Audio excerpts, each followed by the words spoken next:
There's a reason this is the first matchup of the night. You got Brunno Ferreira versus Nursulton. I told y'all earlier, my man's got a little bit of a rough last name for me to pronounce, but this dude is good, and that's what you need to know, right? AJ, has anything popped off the screen in terms of film study for Nursulton? Not much, Derek. This guy's a little hard to get a lot of tape off. He was like WFC, WEC. I forget where he was fighting out of before.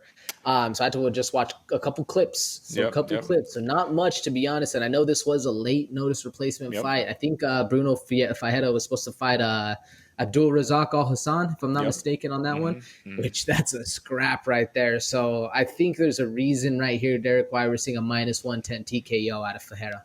Yeah, absolutely. And let me just tell you guys one thing about Nursulton, man. This dude is really, really, he's one of those cases where you look at his age, he's 29 years old.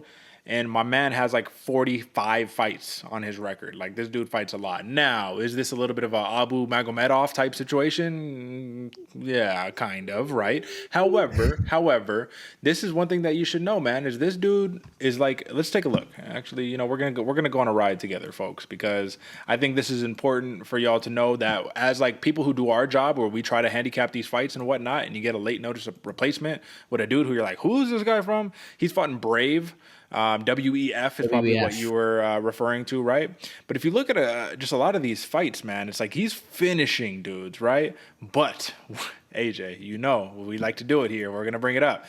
Let's look at a couple of these records. You know what I mean? It's like you have to take this stuff into consideration. 22-36 from my man right here, and these are just arbitrary. Like, these are random people I'm picking. 0-2. Look at that. All right. Well, we got some stout competition here.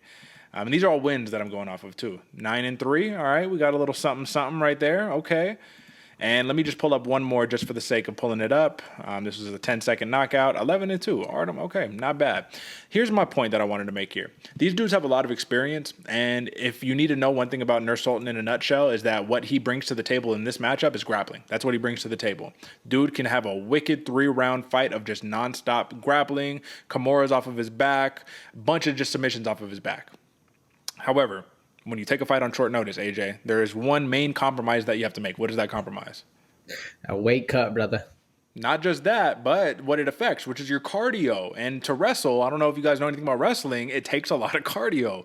So you got a guy like Brunno Ferreira who is like, I've been training for this fight, I'm ready. You shoot on me, yeah, you might control me the first round, but if I sprawl and I get away from any of these takedowns, I'm smashing your face in. And that's why I think we see that, I'm going to pull it back up again, -110 TKO prop for Brunno Ferreira. Like, this is one of those spots where it's a risky fight, but let's be real, bro. Nursulton on a full camp is a different fighter, I think, between these guys. What are the odds that, Nursulton can get the upset? What do you think? Ooh, I think there's a reason they're both in that plus 160, 190. Not too many people know about him, but also Nursulton, he has that kind of nothing to lose mentality on this one, if you will.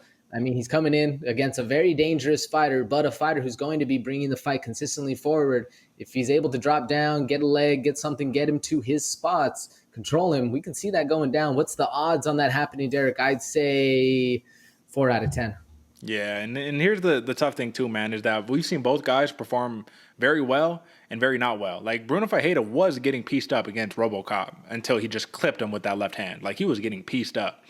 Now, I've seen fights, I was watching a lot of tape on Nursulton, man. I've seen fights where he looks like a world beater off of his back, submissions and all that. And then I've seen other fights where this dude is just getting mounted, arms trapped, looks like just doesn't want to be there on the mat. So it's just like, what fighter are we going to get from both of these guys? And if, like, we get Nursulton at his best, this is a very competitive fight.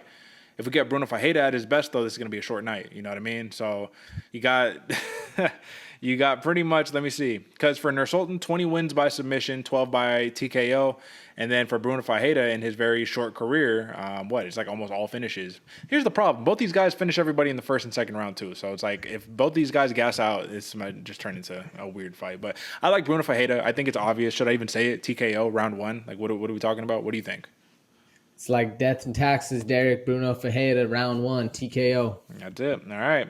This one was more of it's not an easy one to call because, like we said, when you have an unknown, that's what makes everything difficult. An unknown on short notice is even more difficult.